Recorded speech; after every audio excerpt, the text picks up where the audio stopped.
J'avais le sentiment de ne plus savoir qui j'étais. Il y a des moments où tu ne peux pas avoir contrôle sur tout. Et quand ça ne se passe pas comme tu as prévu, c'est aussi de l'accueil. Les premières actions que tu conseillerais aux femmes qui sont dans cette quête d'équilibre? Ce serait déjà d'avoir beaucoup de bienveillance envers elles-mêmes, sans jugement. Parce qu'on a tendance vite à se remettre en question et pas dans le bon sens. La charge mentale, on l'aura de manière perpétuelle, mais il y a une bascule qui se fait justement quand on va sur la surcharge et l'épuisement. Bonjour Stéphanie, je suis contente de t'accueillir aujourd'hui.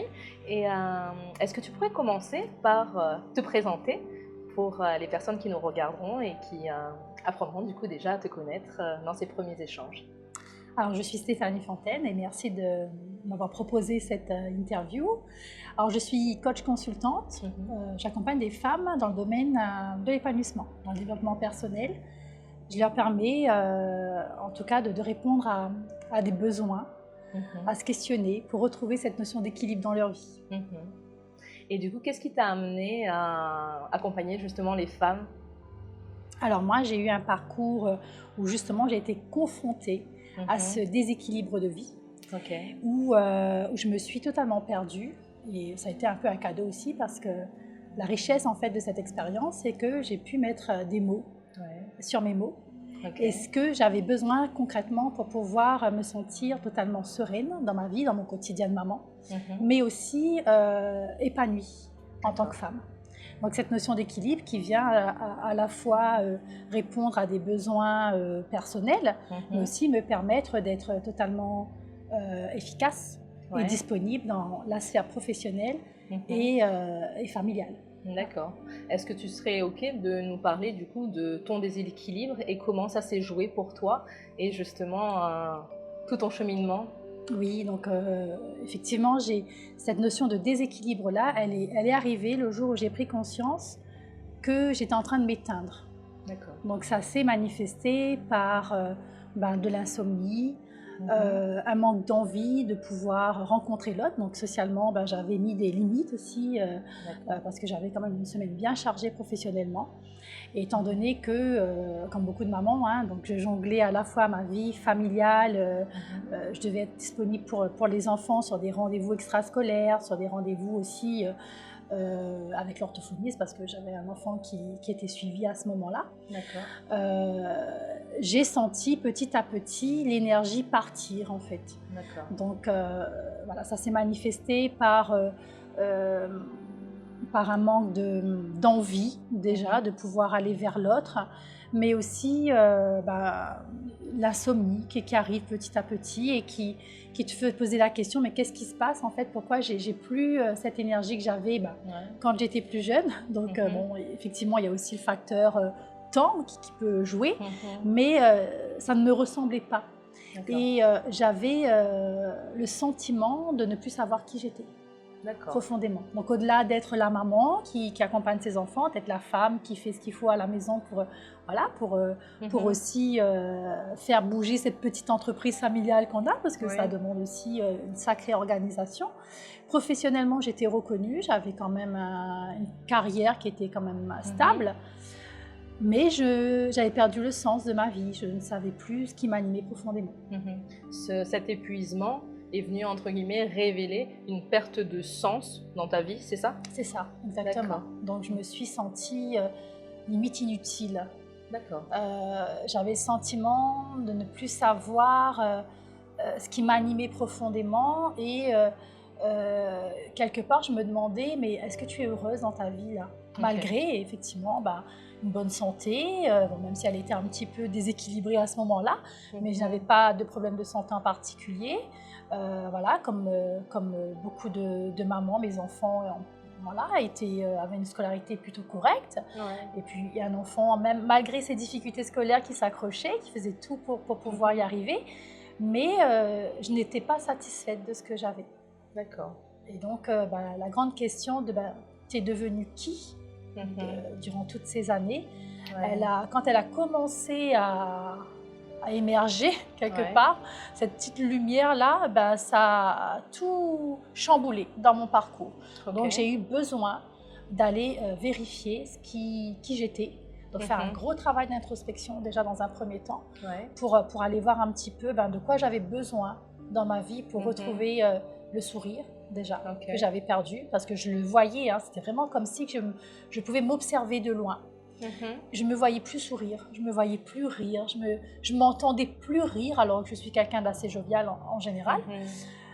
Et puis, les personnes qui m'entouraient m'ennuyaient et je n'avais qu'une envie, c'est d'aller me coucher quand je rentrais le soir. D'accord. Et le week-end, c'était pareil parce que j'avais d'autres choses à faire pour pouvoir combler tout ce que je ne pouvais pas faire la semaine parce que je n'étais pas à la maison. Et donc, je me suis rendu compte que je m'effaçais. Donc, vraiment, je m'auto-détruisais toute seule, quoi, quelque part. Ok, tu te coupais de tout le monde et tu te centrais uniquement sur tes tâches organisationnelles, c'est ça? C'est ça, au niveau de la maison, mon travail, parce que je ramenais du travail à la maison, ce qui était aussi pas très bon, on va dire, hein, sur le plan de la charge mentale, justement. Et j'avais du mal à dire non.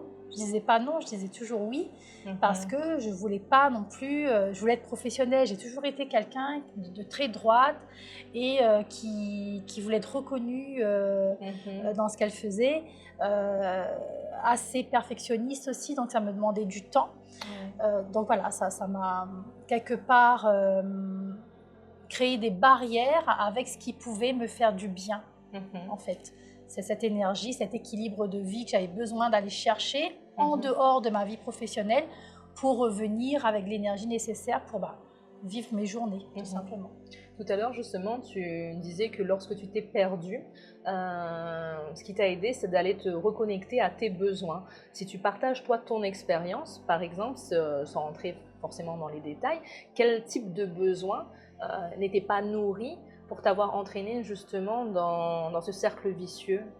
Alors moi, ce que je ne faisais pas, et que je ne faisais plus, tout simplement, à partir du moment où j'ai eu mon rôle de maman, donc j'ai eu des jumeaux, moi, mes premiers, ça a été un parcours de maman, voilà, très dynamique, très organisé. Je me suis oubliée en tant que femme, hein, déjà.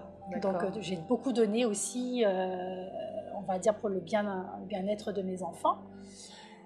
Et j'ai oublié en fait que j'avais besoin aussi de me nourrir de moments paisibles, aller chez le coiffeur, aller au restaurant, retrouver mes amis.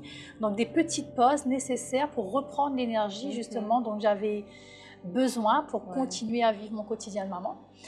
Et au-delà de ça, c'est d'aller voir aussi quelle était cette notion de paix intérieure que je cherchais. Parce que comme j'avais un quotidien très agité, c'était agité tout le temps. Donc je le vivais très mal parce que j'étais angoissée, beaucoup dans le stress et je ne savais plus ce que c'était que d'être sereine. Donc ça se manifestait tant dans les mots, hein, dans les échanges avec l'autre également, mais je le ressentais physiquement. Donc je me suis mise tout simplement à écrire déjà, à m'accorder des petits moments pour écrire ce que je vivais, ce dont j'avais besoin, mes rêves, et puis exprimer ma gratitude aussi, se reconnecter en fait à son moi profond et voir que finalement, observe un peu ce que tu as autour de toi, tout ce que tu as construit, pour pouvoir remettre de la lumière sur ce qu'il y a de beau, de grand, de simple, des choses simples de la vie, aller me balader en forêt, aller à la plage. Donc c'est des choses que j'aimais aussi faire plus jeune et que j'ai repris tout doucement en couple avec les enfants quand ils avaient envie de se lever, parce que maintenant qu'ils sont ados, c'est un peu plus compliqué. Mais en tout cas, ces moments précieux et dans cette simplicité, mais avec une qualité dans ma disponibilité. J'avais vraiment besoin d'aller retrouver ça. D'être apaisée mentalement et pleinement dans l'instant quand tu faisais ces choses pour toi. Oui, et c'est ce que je propose aujourd'hui aussi dans mes accompagnements, c'est d'aller retrouver comment, en tant que femme, on peut s'accorder cette parenthèse, cette bulle où on n'est que nous avec nous-mêmes. Donc, que ce soit à travers l'écriture, parce que j'aime bien cet exercice-là, l'écriture libératoire, ou tout simplement apprendre à respirer profondément, en étant dans l'observation, sans aucun jugement, observer ce qu'il y a autour de nous, que ce soit en extérieur ou tout simplement faire le scan de ce qu'on peut ressentir en fait aussi physiquement, les quelques petits mots, parce qu'on a peur d'avoir mal au cou, mal au dos, etc. Juste poser un regard et puis avec beaucoup de bienveillance se dire ok, là je sens que je tire un peu aujourd'hui, donc je vais m'accorder peut-être ralentir en tout cas ce rythme qui ne me convient pas. Donc j'ai appris à écouter ce que je ressentais et à pouvoir réajuster. Donc cet équilibre-là, c'est ça.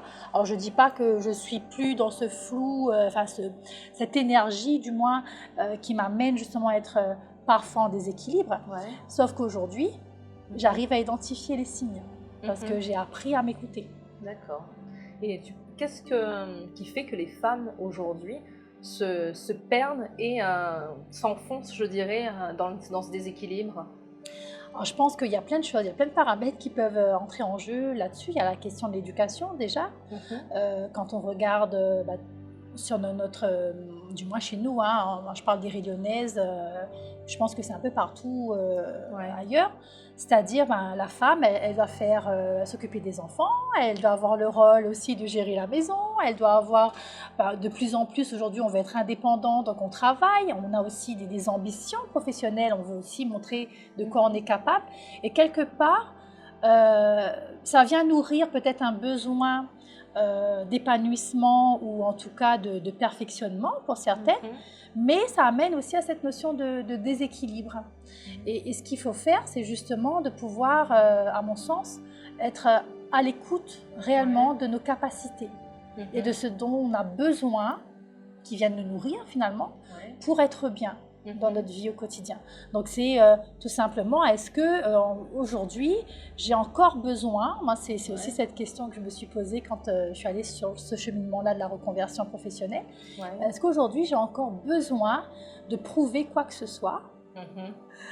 Est-ce qu'aujourd'hui j'ai encore besoin de me battre autant que quand j'avais 25 ans pour pouvoir me faire ma place?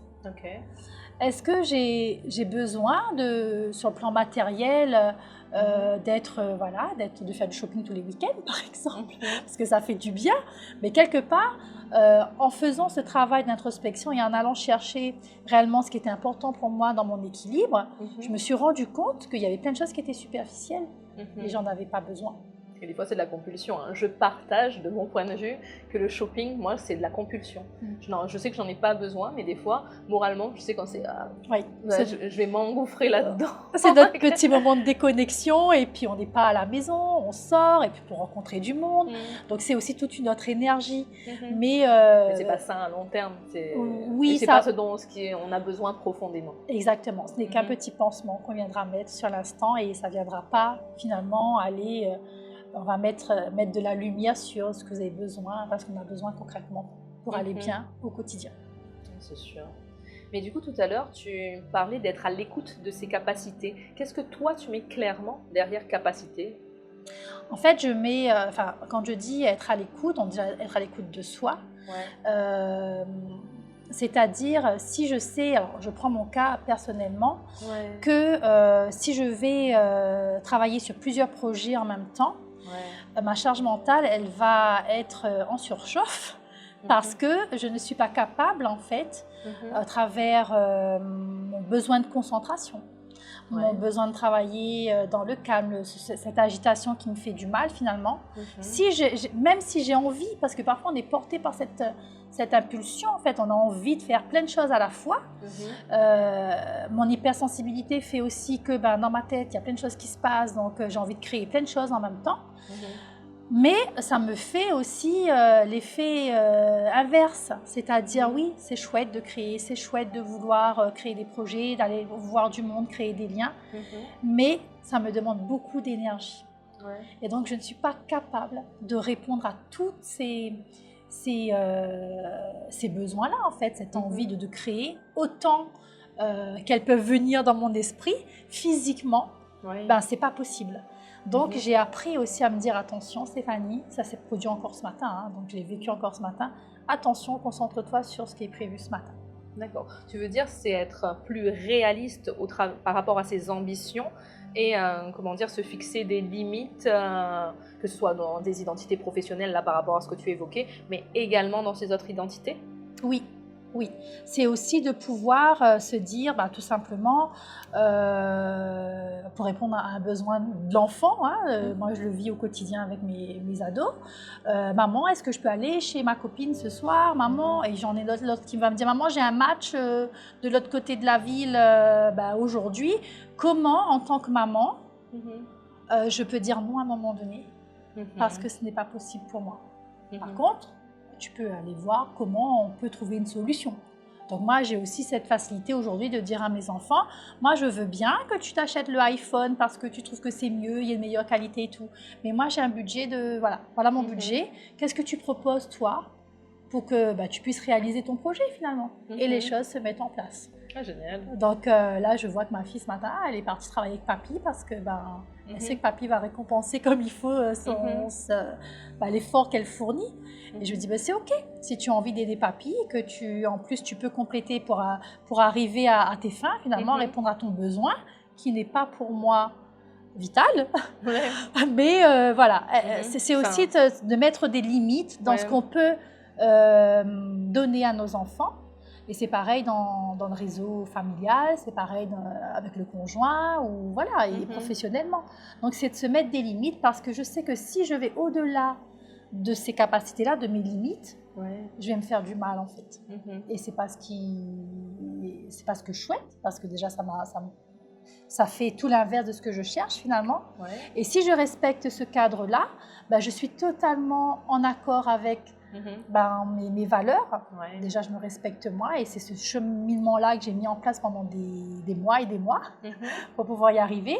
Et je me rends compte qu'au final, c'est OK aussi pour les autres. Et alors qu'auparavant, comme je ne savais pas le faire, je pensais que si je disais non, voilà, les gens m'auraient tourné le dos, j'aurais été mis de côté, il n'y aurait plus cet amour qu'on a pour moi, etc. etc. Et justement, dans tes accompagnements et les femmes que tu rencontres, toi, dans ton cas, il y avait derrière cette difficulté à dire non, une peur de ne pas être aimée. Et quels autres motifs peuvent venir justifier notamment cette difficulté à dire non? Alors, il y a la peur de l'abandon, c'est ce que aussi j'ai vécu. Il y a des traumas dans l'enfance qui font que on se rend compte que c'est dû à ça. La peur du manque aussi, donc financier, parce que ça s'entend. Moi, j'ai choisi d'arrêter mon travail de salarié. Forcément, il y a eu un impact financier, mais je me suis retrouvée dans cet équilibre en revoyant mes priorités. Il peut y avoir aussi un manque de confiance en soi aussi qui vient nourrir ce déséquilibre.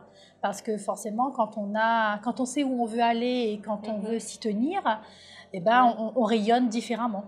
Moi, je comprends. Donc, et puis il peut y en avoir encore d'autres, mais prioritairement, je pense que la peur de l'abandon financière et puis ce manque de confiance en nous fait que parfois, on n'ose pas en fait se réaliser finalement. Je comprends. Et du coup, tout à l'heure, tu disais d'apprendre à se connaître, à savoir ce qui est important pour soi. Du coup, derrière cette peur peut-être de dire non, de fixer ses limites et son cadre, du coup, il y a également un travail d'introspection à aller faire pour voir ce qui se joue chez nous. Dans tes accompagnements, du coup, il y a une phase d'introspection sur cette partie-là, toutes les croyances, les conditionnements, tout ce qu'on peut porter. Oui, exactement. C'est vrai que c'est un gros travail que j'ai fait sur moi, mais de par mon parcours de formatrice et dans le domaine de l'insertion, j'ai beaucoup accompagné d'autres personnes aussi à aller voir ce qui les animait pour pouvoir atteindre leurs objectifs ou en tout cas réveiller ou révéler leur potentiel. Je suis passée par des phases de bilan de compétences, donc j'ai moi-même fait un bilan de compétences avant de faire ce choix de quitter le salariat. Au-delà de ça, j'ai suivi pas mal de professionnels dans le même domaine sur les réseaux sociaux. Et ce qui me semble vraiment important quand on veut trouver son équilibre, c'est d'aller connaître qui on est. Mieux se connaître pour mieux se choisir, ou mieux se connaître pour mieux s'épanouir. Et c'est en me formant notamment à la PNL, auprès de Virginie Michel et Paul Pironnet, que j'ai pu mettre des mots sur mes comportements, pourquoi je réagissais de telle ou telle manière en fonction de ce qu'on me disait, et comment je pouvais aussi me défaire en fait de ces comportements qui venaient finalement à la longue me desservir. Tout à l'heure, quand on parlait de connaissance de soi, notamment ce que tu disais, c'est qui je suis. C'est un terme qui est tellement vague. Concrètement, qu'est-ce qu'on met derrière ça? Parce que qui je suis, c'est une question qui est hyper dure à... Oui. Alors moi, ce que je me suis faite comme analyse déjà, c'est que souvent, quand on demande à une personne qui tu es, elle va parler de ce qu'elle fait dans la vie. Elle va parler de son quotidien. Mais profondément, l'identité, en fait, Je suis une personne déjà derrière toutes ces sphères-là qui viennent se graviter ou du moins dans lesquelles on va vibrer. Je suis quelqu'un de sensible, donc je suis quelqu'un aussi à l'écoute de l'autre. Je suis quelqu'un qui aime rire. Je suis maman, ça fait partie aussi de mon quotidien. Je suis aussi une femme mariée, c'est important de le dire aussi, parce que pour d'autres qui peuvent se reconnaître dans notre parcours. Je suis animée par le développement personnel et par le fait qu'une personne puisse développer des compétences ou des capacités en ayant vraiment cette envie d'aller à la rencontre de ce qui fait d'elle cet être lumière, en fait, si je peux dire ça comme ça. Vraiment un travail d'introspection pour aller voir qu'est-ce qui m'anime, qu'est-ce qui est important dans ma vie, quelles sont mes valeurs. C'est revenir à ces importants. Revenir, voilà. Tu parlais de priorité importante, donc c'est se recentrer sur ce qui va faire sens pour nous en fait. Voilà, notre essentiel aussi, je le dis aussi souvent. Qu'est-ce qui est essentiel dans votre quotidien, quelles sont vos priorités, parce que il y a quelques jours encore, je faisais un coaching avec quelqu'un et on voyait justement comment elle pouvait trouver du temps pour elle en fait dans ses journées, parce qu'elle sait qu'elle en a besoin. Et c'est en faisant l'état des lieux de tout ce qu'elle fait, cette to-do list, que moi qui est devenue insupportable à un moment donné dans ma carrière, parce que c'était des pages de choses à faire et c'était juste pour moi devenu trop compliqué. Et on est allé voir concrètement, est-ce que c'est vraiment important ça pour toi? Ah non, ça c'est pas tout de suite important. Ok. Donc en allant vraiment aller chercher après, dans une journée, voilà, quels sont les 3 objectifs que tu aimerais atteindre, qui sont prioritaires aujourd'hui. Moi, j'ai maintenant cette manière de voir les choses où je me dis, en fait, tant que personne ne meurt, tout va bien. Ok, d'accord. Donc, voilà, il peut se passer des choses, mais bon, on va pas dramatiser. Ouais, je suis passée d'une extrême à l'autre. Bon, je pense qu'il faut encore réajuster des choses, mais ça m'a fait un bien fou, en fait, de pouvoir lâcher. De pouvoir me dire aujourd'hui je ne ferai pas ça à la maison par exemple parce que je sais pas ce qui va me nourrir aujourd'hui, il n'y a pas d'importance pour moi. Par contre si ça peut déranger celui qui a envie de le faire, tu peux le faire si tu as envie. D'accord, ok. Voilà, donc j'ai aussi réussi à finalement à me dire qu'il n'y a pas que moi qui gère à la maison. Cette notion de tout contrôler. Oui, je comprends. J'ai été dans ce processus-là professionnellement parce que j'ai été responsable de classe, il fallait que tout le monde soit bien, je devais suivre mon programme de formation, je devais vérifier que mes élèves ils allaient à l'examen ou avec toutes les notions nécessaires, donc c'était vraiment que du contrôle. Et finalement, le qui je suis, j'étais devenue celle qui contrôle. Et non plus cette femme qui aime rire, qui a des valeurs profondes, qui aime passer du moment avec ses enfants, qui aime la plage, qui aime juste regarder le jardin et voir qu'il y a une fleur qui a fleuri et qu'il y a un papillon dessus, quoi. Voilà. Et me reconnecter en fait à cet essentiel pour me retrouver. Et tout à l'heure, justement, tu disais que tu es passée d'un extrême à un autre. Et justement, pour revenir à cette notion d'équilibre, j'ai l'impression d'avoir quelque chose du coup de mouvant, qu'on expérimente d'un côté à un autre. Et comment on fait justement pour trouver un équilibre dans, je dirais, cette danse? Ouais, alors c'est vraiment une danse. Alors soit on peut le dire comme ça, soit c'est vraiment quand on va à la plage où on se prend une vague. Alors parfois on est au haut de la vague, parfois on est dans le creux de la vague. La vie elle est faite comme ça. J'ai aussi appris à l'accepter. Il y a des moments où tu peux pas avoir contrôle sur tout. D'accord. Et quand ça se passe pas comme tu as prévu, c'est aussi de l'accueillir. Sur le côté émotionnel, c'est-à-dire ok, là ça marche pas comme j'ai voulu.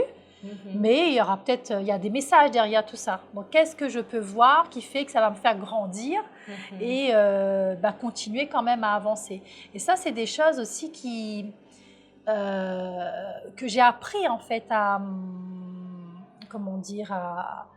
accueillir, à accepter, parce que c'était très difficile pour moi d'accepter que c'était pas fait comme je voulais. Que ce soit dans ma vie personnelle, j'ai mon mari une fois qui me dit mais toi en fait dans une journée tu veux tout faire. Oui, le samedi c'est le jour du ménage, donc en fait il faut que tout soit rangé, tout soit nickel, parce que c'est comme ça, c'est aujourd'hui, c'est pas un autre jour. Mais à quel prix et quand j'en ai pris conscience, il était temps. Donc voilà, c'est aussi de se dire que oui, il y aura des bas, des hauts, ça va, ça vient, et on va un coup à droite, on va un coup à gauche, mais quoi qu'il en soit, il y a toujours une rencontre, il y a toujours un rendez-vous, il y a toujours quelque chose qui se passe. Et c'est de voir le côté positif des choses. Alors, facile à dire comme ça, hein, parce que c'est pas parce que je le dis que c'est forcément facile, mais c'est d'en prendre conscience et que tout finit par passer. De ce que tu dis, hein, qui fait écho là chez moi, je te dirais, c'est que la notion de connaissance de soi que tu évoquais tout à l'heure, c'est comme si elle est permanente dans cette danse avec l'équilibre, j'ai l'impression. Et que c'est pour ça que tout à l'heure, je te disais, qui suis-je? C'est une question qui est vaste, parce qu'il est mouvant, j'ai l'impression. Et que dans ce que tu disais, c'est comme si pour retrouver une forme d'équilibre dans l'instant, c'est comme si on apprenait à se redécouvrir en fonction des expériences et de tout ce qui va se présenter à nous au fil du temps. Oui. Et l'équilibre qui était d'hier n'est plus celui qui sera de demain, en fait. C'est ça, c'est exactement ça. D'accord. C'est vraiment l'instant présent, en fait, qui compte. Okay. Donc aujourd'hui, on est là, toutes les deux. Donc c'est quelque chose de précieux, c'est un moment de partage. On essaie de pouvoir s'imprégner de cette énergie et ce qui nous fait du bien dans ce moment-là. Si je commence à être là avec toi et à penser ce qu'il y a à la maison, c'est juste pas possible parce que je ne profiterai pas pleinement de cet instant. Et celui-là, ce moment-là, ou du moins où je suis aujourd'hui, que ce soit celui d'hier, il peut être aussi quelque chose qui m'a nourri, et c'est ce que je partageais aussi sur les réseaux sociaux, c'est que j'ai profité justement de l'instant présent parce qu'on ne sait pas de quoi il fait demain. Donc, sur le plan énergétique et émotionnel, ce qui va nous faire avancer, c'est de ne pas oublier ce qui nous fait du bien, et ce qui a été bien et à quel moment. Et comment j'ai réussi, même quand ça a été difficile, à pouvoir aller sur le côté positif, à pouvoir me dépasser, à pouvoir, alors on peut dire sortir de sa zone de confort ou agrandir sa zone de confort pour pouvoir justement vibrer, être en mouvement, effectivement, dans notre quotidien, dans cette notion d'équilibre-là. D'accord. Rien n'est figé. Oui, je comprends. Je comprends là-dessus. Et du coup, si tu devais avoir les premières actions que tu conseillerais aux femmes qui sont dans cette quête d'équilibre, c'est déjà, je sais, ça fait bizarre de le dire là, parce que je comprends à quel point il peut être éphémère, mais le premier pas dans cette tendance, je dirais, vers l'équilibre, ça serait quoi? Alors, ce serait déjà d'avoir beaucoup de bienveillance envers elle-même, sans jugement. Parce que on a tendance vite à se remettre en question, et pas dans le bon sens. Juste se dire, ok, c'est comme ça aujourd'hui, qu'est-ce que je peux mobiliser là pour changer la donne? Qu'est-ce que je peux faire? D'abord, je peux m'écouter, voir comment ça se passe en moi. Est-ce que je sens un nœud dans l'estomac, un nœud à la gorge, une douleur quelque part? Et pour pouvoir me sentir mieux et continuer à vaquer à mes occupations, qu'est-ce que je peux faire tout de suite maintenant pour pouvoir me sentir mieux? Alors, il y a la notion de bien et aussi le mieux-être. Donc, le mieux-être aussi, c'est quelque chose qui fait que continuellement, je mets des petites actions en place pour que je puisse avoir cette énergie qui me porte justement vers cette notion d'équilibre. Donc juste s'écouter déjà, c'est une première chose avec beaucoup de bienveillance, et je pense qu'on fait déjà beaucoup en étant dans cette démarche-là. Et ce que tu me dis là, ça me fait penser, je me aussi connecte à une maman. J'ai eu au téléphone il y a une semaine qui a un enfant avec des difficultés scolaires et qui me disait « Je ne sais plus qu'est-ce que je n'ai pas fait pour que mon enfant soit bien. » J'ai dit, en fait, déjà, vous l'avez dit là, ce que vous avez fait. Vous avez été dans l'action. Vous aurez pu, le simple fait d'avoir pris rendez-vous avec moi, d'avoir essayé d'échanger sur ce qui se passe, c'est que vous êtes dans une action pour pouvoir l'accompagner être mieux. Donc, vous faites déjà pas mal de choses. Donc, c'est juste se dire, je fais déjà. Et j'accepte ce qui est, parce que je ne pourrai pas non plus inventer les choses. Et moi, c'est ce qui m'a perdue aussi quand j'ai été dans l'accompagnement de mon fils.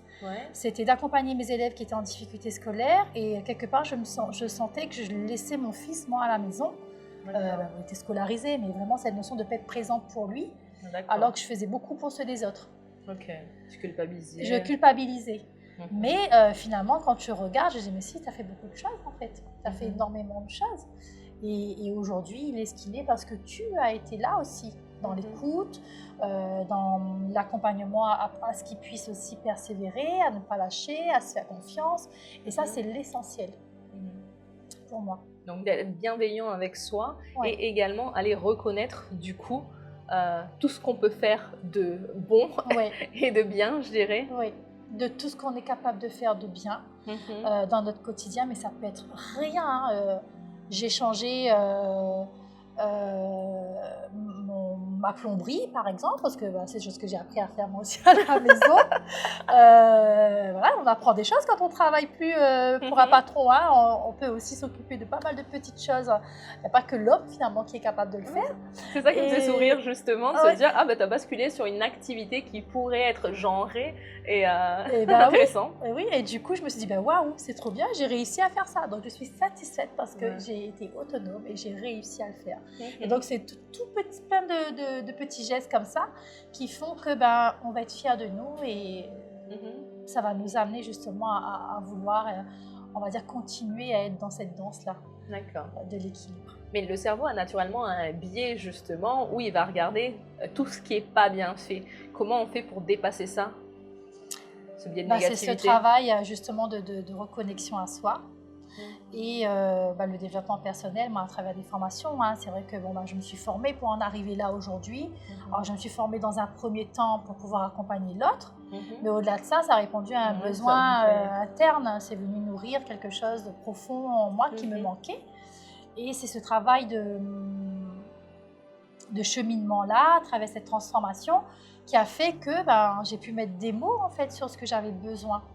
Donc certes, on peut le dire, hein, voilà, il faut être posé, prendre le temps de se reconnecter à soi, prendre le temps d'écrire tout ce qu'on fait, des petites activités toutes simples qui vont venir alimenter notre bien-être. Ouais. Mais au-delà de ça, il y a aussi cette capacité à vouloir aussi à grandir, à évoluer dans le bon sens et d'être curieux sur son propre bien-être. Et donc ça passe aussi parfois par des formations ou des accompagnements, ou se connecter à des personnes qui sont aussi comme nous, ne pas rester isolés, parce que ça c'est ce que heureusement j'ai pu dépasser, parce que j'aurais pu continuer à vouloir être dans cette mécanique-là, robotisée, formatée, parce que je dois me lever, je dois aller travailler, je dois rentrer, m'occuper des enfants, et le week-end faire le ménage. J'aurais pu le samedi. Le samedi, le dimanche, quand j'avais encore de l'énergie, je pouvais me faire une petite plage quand je pouvais. Ouais. Mais en tout cas, de se dire que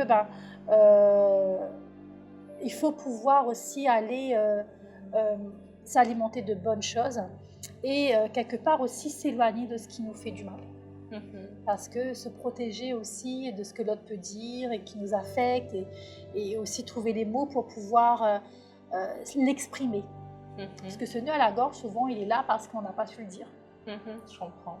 Mais tu vois, en ayant travaillé sur la charge mentale, je me suis rendu compte qu'il y a une différence entre la charge mentale, on l'aura de manière perpétuelle, mais il y a une bascule qui se fait justement quand on va sur la surcharge et l'épuisement.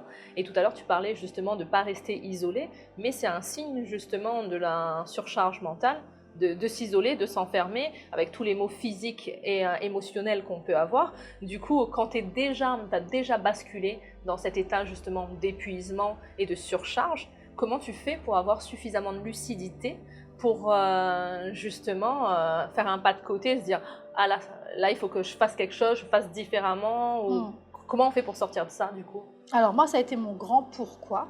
Ouais.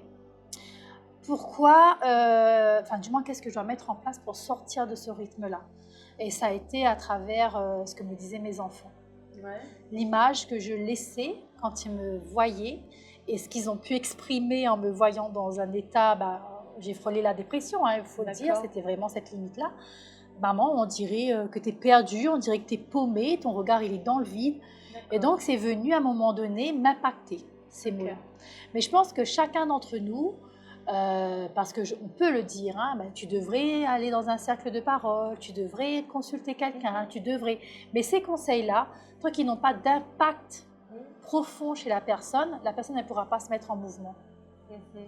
Donc, c'est aussi de pouvoir être aussi bienveillant envers soi-même, commencer par des petites choses, justement en allant sur tout ce qui peut nous faire du bien au quotidien, s'accorder des moments de répit aussi dans ce qu'on fait, mais ne pas être non plus dans ce jugement envers soi, parce que c'est surtout pas faire en fait. Et puis oser quand même, oser. On a toujours peur de l'inconnu. Alors ça, c'est quelque chose que j'ai beaucoup aussi travaillé. Est-ce que je prends la décision de demander une rupture conventionnelle parce que ça ne va pas, ou est-ce que je reste comme je suis? Alors j'ai mis des choses en place avant d'y arriver, bilan de compétences. J'ai essayé de demander un temps de formation pour prendre le recul. Bon, ça n'a pas été accepté, mais quelque part, il a fallu que je passe par ces étapes-là pour en arriver là où je devais être, pour être capable de. Donc chacun aura son seuil de tolérance et arrivera le moment où là c'est plus possible. Et je pense qu'on a tous en nous cet instinct de survie quelque part. Et même en tant que moi, ça a été mon rôle de maman, quand j'ai vu que mes enfants, je ne peux pas leur laisser une image d'une femme comme ça déjà, mais aussi d'une mère qui est en train de s'affaiblir en fait. Donc c'est de leur montrer que oui, dans la vie, il y a des moments qui sont difficiles, mais en fait, je reprends le contrôle, dans le bon contrôle cette fois-ci, c'est-à-dire je vais faire des choses, je vais mettre des choses en place pour pouvoir retrouver cette harmonie finalement qu'on a besoin chez nous. Et puis moi, être une maman qui donne envie, rayonnante, et quelque part, cette maman qui fait peur, je veux plus qu'elle soit là, quoi. Mais est-ce que c'est pas en soi? Parce que tout à l'heure, tu disais tout passe. Donc là-dessus, c'est rassurant, même si des fois, on a des épreuves qui vont être difficiles. Mais de se dire également, dans l'expérience que tu partageais avec tes enfants, que est-ce que c'est pas également leur montrer justement que la vie, c'est pas forcément tout rose, tout beau, comme on aurait imaginé, et de se dire d'accueillir sa pleine vulnérabilité à ce moment-là? La maman, elle est peut-être allée trop loin, la maman s'est pas écoutée, elle a peut-être pas fixé les limites, et du coup, c'est un exemple aussi de leur dire que maman, elle n'est pas parfaite, et d'accueillir ça, et justement avancer, et leur montrer que on peut toujours rebondir malgré le fait que là, à un moment donné, on a été vulnérable. Oui, exactement, c'est tout à fait ça. C'est d'être cet exemple-là, en fait. De se dire, et puis ils le voient aussi maintenant ailleurs, parce que moi, j'ai des enfants qui, du coup, baignent un peu dans ce développement personnel malgré eux, parce que parfois, ça devient quand même trop présent. Mais quelque part, qui se disent, oui, mais maman, tu sais, là, ça va pas, mais ça ira mieux demain. Donc c'est aussi de les entendre le dire. Tu as vraiment le sentiment de dire j'ai semé une graine quelque part, et ce parcours-là que j'ai eu moi, voilà pourquoi j'ai dû en fait le traverser. Utile et juste, voilà, c'est ça. Et effectivement, c'est de leur donner cet exemple-là, et la vie n'est pas effectivement toute rose. Et c'est de leur montrer que s'ils ont cette volonté-là aussi de pouvoir se dépasser, ou en tout cas on peut changer, quel que soit le chemin que tu vas prendre. Moi, ça a été la question de l'orientation aussi scolaire. Quel que soit le chemin que tu vas prendre, ça va t'amener quelque part. Si tu prends cette direction aujourd'hui, qu'à un moment donné, ça ne te convient pas, tu prendras un autre chemin. Mais tu auras appris quand même, durant ce parcours, des choses qui vont faire que tu vas te dépasser, ou en tout cas, tu as été dans l'éveil, tu as pu développer des capacités, tu as appris à découvrir que finalement, là, ça ne me va pas. Donc, voilà, c'est aussi ce regard-là aujourd'hui que je veux aussi laisser à mes enfants. Oui, je comprends.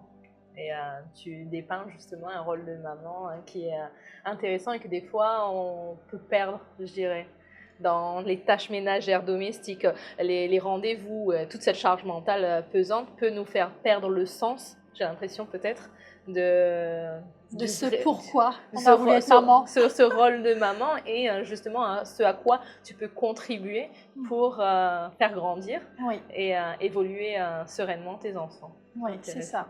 Ouais. Et si on revient du coup sur les mamans qui sont au creux de la vague à ce moment-là, quels seraient les pièges à éviter? Qu'est-ce qu'elles pourraient mettre en place, ou dans quoi elles pourraient aller s'enfermer, qui justement pourrait être néfaste à long terme pour eux? Alors, quand elles sont dans ce creux de la vague, alors si je prends l'exemple d'une maman qui est débordée parce que voilà, elle n'arrive pas à trouver l'équilibre entre vie perso, vie pro, c'est de continuer à dire oui à tout, déjà. Et surtout, enfin moi, de ce que j'entends des autres, des autres personnes qui gravitent autour de moi, j'entends souvent les gens dire oui, mais on n'a pas le choix, on n'a pas le choix. En fait, c'est une fatalité, quoi. Mais je me dis, mais si on a tous le choix. Et c'est d'être justement, lorsque j'étais dans le creux de la vague, si j'étais avec ce genre de personnes, bah, j'aurais pas pu en fait sortir la tête de l'eau. Quelque part, la première chose que j'ai faite, moi, c'est d'aller voir mon médecin, bien entendu, parce que je ne comprenais pas ce qui se passait. Et lui dire, là, ça ne va pas. Et puis, voilà, c'est la première fois que je pleurais devant mon médecin, sans lui dire que j'avais mal quelque part. Enfin, si j'avais mal, mais je n'arrivais pas à mettre des mots. Et c'est lui qui a su me dire, là, vous êtes en surmenage. Il va falloir prendre le recul. Vous allez vous reposer 15 jours. Et moi, je lui ai dit, non, pas 15 jours, c'est trop, une semaine. Parce que j'ai mes collègues derrière, sinon elle va se taper le travail en plus. Donc, j'avais toujours encore attachée à cette responsabilité professionnelle. Mais au moins aller rencontrer un professionnel pour pouvoir au moins mettre des mots sur ce qu'elle ressentent. Et parce que parfois, on peut avoir un entourage qui veut être bienveillant, mais qui n'auront pas cette lucidité de nous amener à aller mieux, mais plutôt de nous encourager à être fortes encore et rester dans cette énergie-là, ou du moins dans ce cheminement de vie-là, mais qu'on sait, nous, pertinemment, en fait, que c'est pas le bon. Parce qu'on le sent, en fait, et parce que notre corps est en train de nous l'exprimer. Donc, déjà, un professionnel, ça peut être déjà la première démarche. Ça peut être un thérapeute, ça peut commencer par juste le généraliste, un médecin, parce que parfois, il faut avoir confiance aussi avec ces personnes qui peuvent nous accompagner. On ne sait pas. Il faut qu'il y ait un lien, il faut qu'il y ait une connexion. Moi, j'ai commencé par la sophrologie. J'avais déjà commencé ce cheminement-là, mais je suis allée voir par curiosité. Parce que ça me parlait, j'avais besoin de comprendre ce que c'était. Et j'ai senti beaucoup de bienveillance dans la professionnelle qui m'avait reçue. Et il y a eu un lien, en fait, qui s'est créé. Et du coup, j'ai continué. Donc, j'ai fait plusieurs séances de sophrologie pour aller justement rallumer cette petite flamme intérieure qui était en train de s'éteindre. Mais j'ai rencontré des gens aussi dans mon parcours que quand ils ont commencé à me dire des choses, j'ai senti des frissons, je me suis sentie mal tout de suite. J'ai dit non, c'est pas là qu'il faut que tu ailles. Ça, c'est important, de choisir le professionnel qui va vous accompagner à être mieux, mais qui vibre sur les mêmes fréquences que vous, et votre corps va vous le dire, en fait. On le ressent quand c'est comme ça. Par exemple, si je te partage mon vécu, moi, je suis totalement dans des phases de stress, déconnectée du corps. Aucune sensation. Je ne vais pas ressentir corporellement l'émotion qui va être, on va dire, dite négative. Donc, du coup, quel conseil tu donnerais à des femmes qui peuvent être comme moi, qui sont dans un déni, on va dire, émotionnel et corporel? Alors, là, tu dis que tu es dans un déni, du coup, mais tu as quand même conscience que ça se passe comme ça chez toi. Après, il y a un bagage d'introspection et d'accompagnement, vu que là-dessus, je suis fan de ça, qui fait qu'aujourd'hui, je connais quels sont mes mécanismes et comment je fonctionne. Mais du coup, à une époque, ça m'a même questionné dans certaines situations de me dire « Ah là, je ressens rien ». Et c'est limite même... C'est le vide, néant. Et que ça a été totalement perturbant pour moi de me dire « Ah, dans une situation où cérébralement, j'avais conscience que j'aurais dû être triste, je ressentais rien. Je ressentais rien, et j'ai eu la chance, moi, de rencontrer à ce moment-là une dame spécialisée dans la CNV, et elle est sur un type d'approche de CNV plutôt corporelle. Donc, du coup, elle m'a amenée à me reconnecter à l'intériorité et à justement aller voir les micro-sensations. Et là, ça s'est déversé pleinement, mais... avant d'arriver à là, il y a eu, limite, je te dirais, plus de 25 ans de déni. C'est quand même important de le dire, parce que parfois, ça peut prendre énormément de temps. Mais tu as eu à un moment donné ce déclic. C'est ce qu'on se disait. J'ai eu des bonnes personnes sur ma route au bon moment. Voilà ce que je dirais. Et le travail d'introspection que tu as fait, c'était un lien avec finalement ce qui se passait à l'intérieur, donc émotionnel. Et tu vois, ces petites sensations que tu as eues, même infimes, tu vois, ce travail de reconnexion à soi, d'écoute et d'éveil de ses sens, parce que c'est aussi par là que les messages peuvent nous paraître après évidents, c'est ce qui a fait que tu as pu mettre des mots sur tes mots. Donc, il faut vraiment que, quand c'est comme ça, l'échange que tu as eu avec la thérapeute qui t'a accueilli, t'a permis quand même de faire un scan, quelque part, de ce qu'il y avait en interne, ou même sensoriel, au niveau de tes sens ou de ce que tu ressentais physiquement, pour pouvoir dire, ok, donc là, il y a ça comme ça aujourd'hui, très bien, progressivement. Sans aller mettre 2 mots tout de suite sur ce qui se passe. Parce que c'est bien de pouvoir savoir pourquoi, mais c'est encore mieux de savoir comment. À ce moment-là, pour partager, tu vois, mon expérience, il n'y avait pas de pourquoi. C'est comme si on est venu toucher à quelque chose qui a déversé de l'émotion qui était coincée. Donc, c'était la première porte qui s'ouvre. Après, les expériences de la vie ont fait que j'ai pu comprendre quels ont été les différents mécanismes et comment je fonctionne. Et du coup, je sais où sont mes risques à ce sujet. Et effectivement, je comprends mieux du coup pourquoi tu as invité tout à l'heure peut-être les femmes qui t'écouteront à aller voir justement l'approche, parce que ça t'a été également utile, de sophrologie, parce qu'on revient justement au corps. Et quand tu disais justement tout à l'heure de revenir dans l'instant et de trouver cet équilibre même dans l'instant, ça passe également par être dans son corps, justement. La relation à soi, en fait, parce qu'on a la relation à soi et la relation à l'autre, mais tant que tu n'es pas bien avec toi-même, j'estime que tu ne peux pas être bien avec l'autre, en relation avec l'autre, parce que forcément, il y aura à un moment donné une interférence. Et la relation à soi, à travers son corps, c'est tout simplement s'écouter, en fait. La clé, elle est là. Enfin, moi, je dis qu'il n'y a pas... Alors, c'est tout simple, mais ça nous demande parfois 25 ans de cheminement pour pouvoir aller justement voir que c'était ça qu'il me fallait. Moi, c'est pareil, il m'a fallu plus de 20 ans pour me dire, mais en fait, tu as attendu quoi pour pouvoir enfin t'écouter? Mais ça a été ce cheminement-là. Et puis je l'accepte avec beaucoup de bienveillance parce que aujourd'hui, ce que j'ai mis en place, enfin du moins ce que j'ai vécu, parle aussi à d'autres femmes qui se retrouvent finalement dans ce cheminement-là.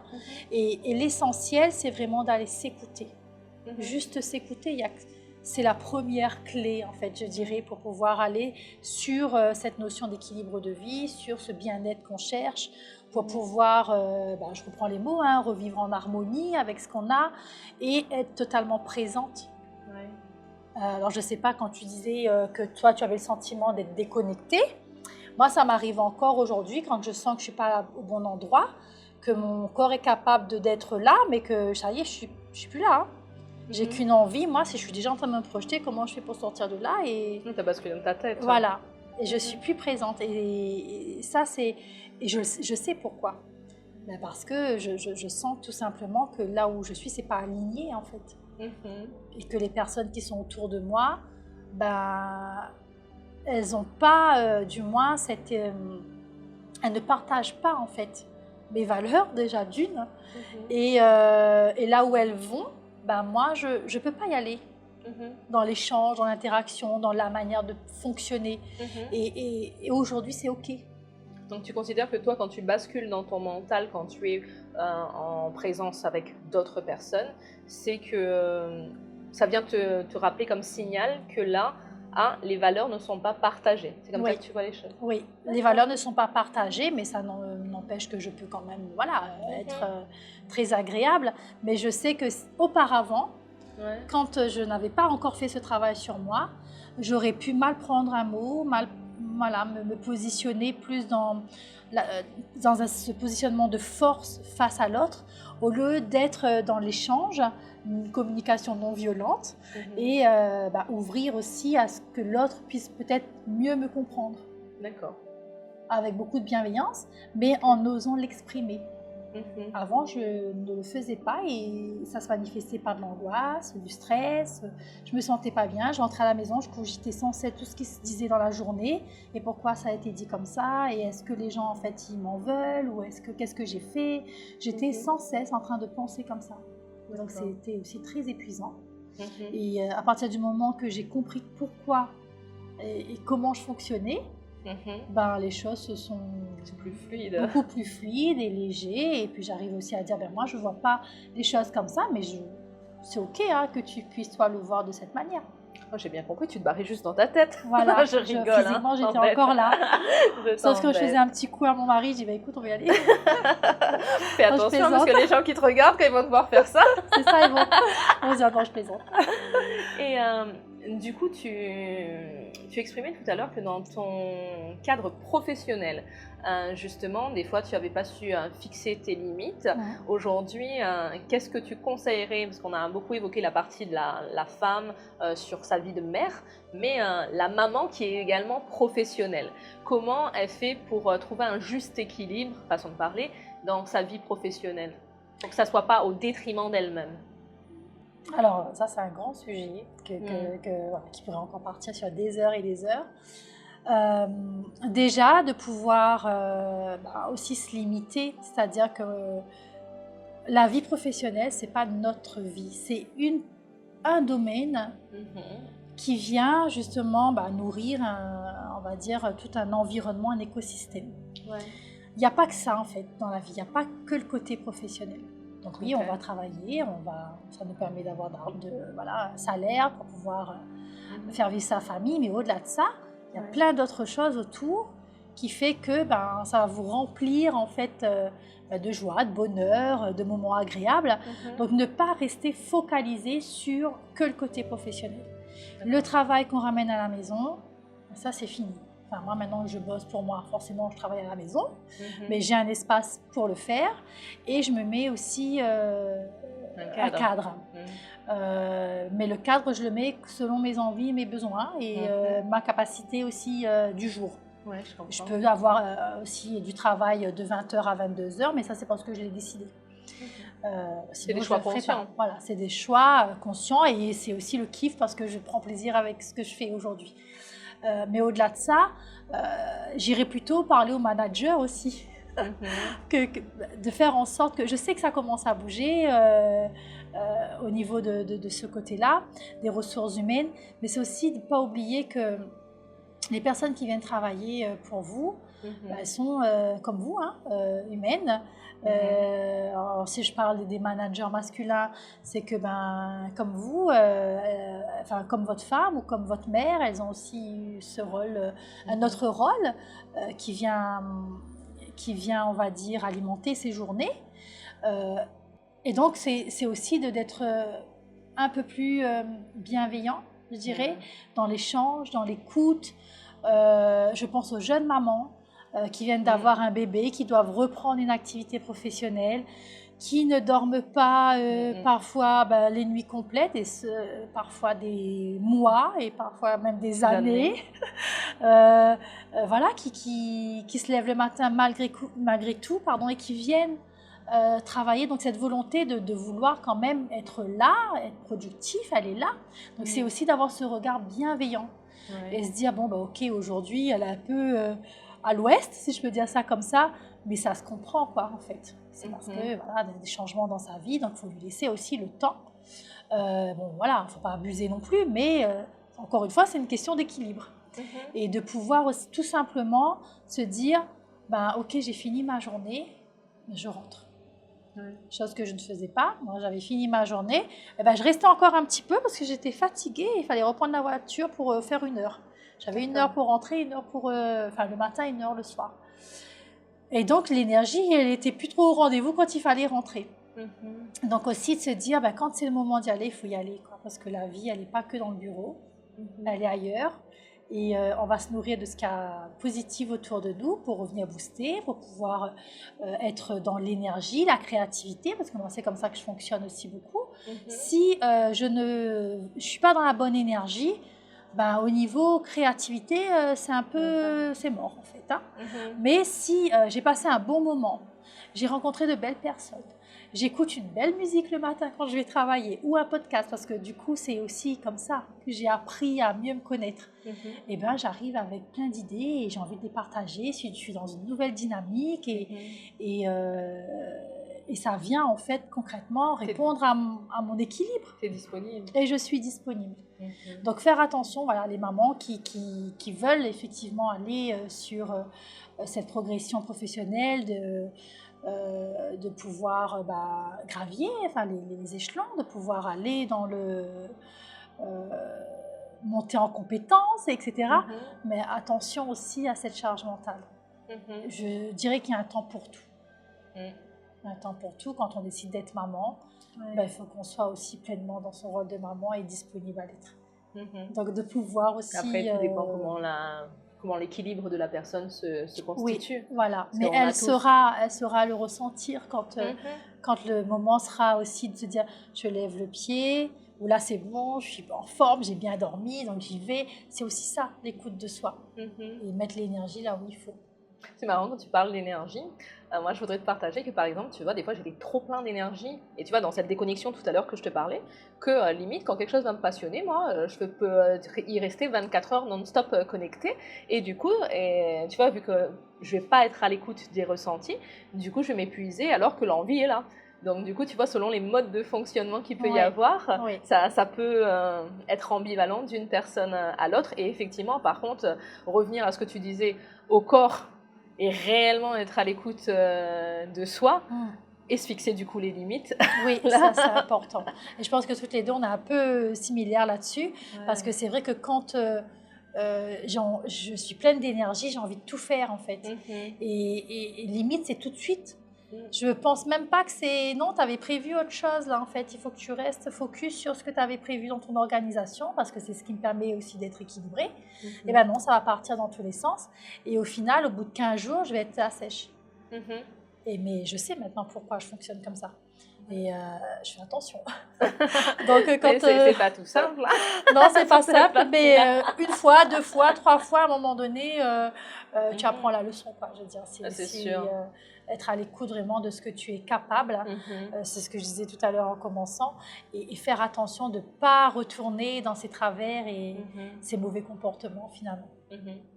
Justement, tu vois, si on reste sur cette sphère professionnelle, en parlant de burn-out, pour ma part, tu vois, il y a des signaux qui ont commencé à se mettre en place que j'avais ignorés et qu'avec le recul, du coup, quand je vois qu'ils commencent à revenir, je me dis « Ah, là, ça, je suis en train de tirer rétro-pédale ». Donc, malgré tout, c'est des périodes qui peuvent être difficiles, mais ça permet tout de même, justement, moi, je le vois, le cadeau que je vois là-dedans, c'est les signaux que maintenant, je suis capable d'interpréter et qui vont me dire « Là, c'était pas dans... t'es en train de trop faire. » Oui. Redescends parce je le vis aussi, ça. Je le vis aussi et je me dis, oulala, là, t'as dormi, enfin, tu t'es couché, t'étais agitée hier soir. Et quand je fais